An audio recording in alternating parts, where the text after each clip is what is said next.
نماز پڑھتے ہوئے مجھے یہ احساس کیوں نہیں ہوتا کہ میں اس کائنات کے رب کے سامنے کھڑا ہوں؟ مجھے اس سے ڈر کیوں نہیں لگتا؟ مجھے اس کی موجودگی کا احساس کیوں نہیں ہوتا؟ مجھے تو بتایا گیا تھا خواتین کی طرف سے سوال ہے، یہاں تو آ گیا کہ کھڑا ہوں، مجھے اس سے ڈر کیوں نہیں لگتا؟ مجھے اس کی موجودگی کا احساس کیوں نہیں ہوتا؟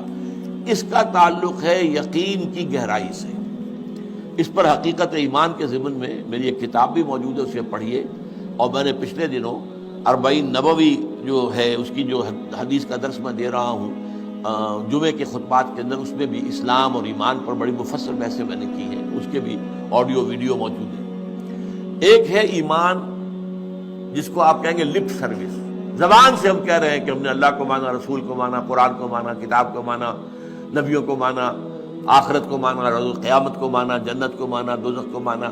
یہ ہے ایک سطح۔ ابھی آپ کا یقین دل میں قائم نہیں ہے۔ اس وقت تو ظاہر بات ہے کہ آپ کا قول کچھ اور ہوگا، عمل کچھ اور ہوگا، اس لیے یقین تو ہے ہی نہیں، یہ تو صرف قول ہے۔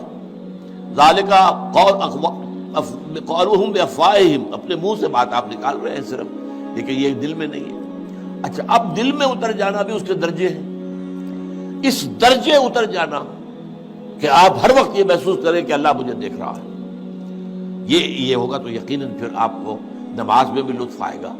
جیسا کہ قرآن میں آتا ہے فَإِنَّكَ بِأَعْيُنِنَا، اے نبی آپ ہماری نگاہوں میں ہیں، ہم آپ کو دیکھ رہے ہیں۔ جب بھی آپ مسلمانوں میں گھومتے پھرتے ہوتے ہیں اور تقلبک فی الساجدین، اور ان نمازیوں کو کے درمیان آپ دیکھتے ہیں کوئی کس حالت میں ہے۔ آپ رات کو آپ چکر لگایا کرتے تھے کہ کس کس گھر سے تہجد کے وقت قرآن پڑھنے کی آوازیں آ رہی ہیں، کہاں سے نہیں آ رہی ہیں، کون جو ہے میرا پیروکار جو ہے وہ تہجد پڑھ رہا ہے، کون نہیں پڑھ رہا ہے۔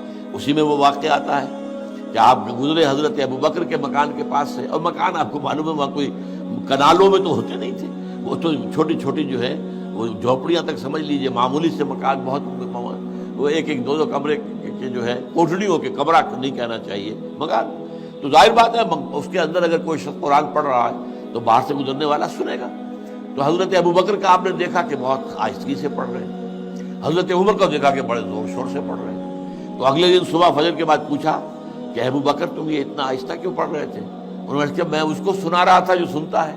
اللہ کو سنانے کے لیے بلند آواز سے پڑھنا تو ضروری نہیں ہے، اللہ تو میں کتنے ہی ہلکی سے ہلکی بات میں کہوں، بلکہ صرف کلام نفسی بھی ہو، دل ہی میں بات کروں، وہ بھی اللہ کے علم میں آ جائے گا۔ حضرت عمر سے پوچھا تم کیوں زور سے پڑھ رہے تھے؟ کہ میں شیطان کو بھگانا چاہتا تھا کہ شیطان بھاگ جائے۔ تو آپ نے کہا دونوں ٹھیک ہو، لیکن یہ اے ابوبکر تم ذرا اپنی آواز اونچی کرو، اور اے عمر تم ذرا اپنی آواز پست کرو، یعنی ایک معتدل پر تمہیں آ جانا چاہیے۔ تو یہ معاملہ ہوتا ہے اصل میں ایمان کی گہرائی کا۔ ایمان کی پھر آخری گہرائی وہ ہے کہ ایسا یقین ہو جائے کہ گویا کہ آپ خود اللہ کو دیکھ رہے ہیں۔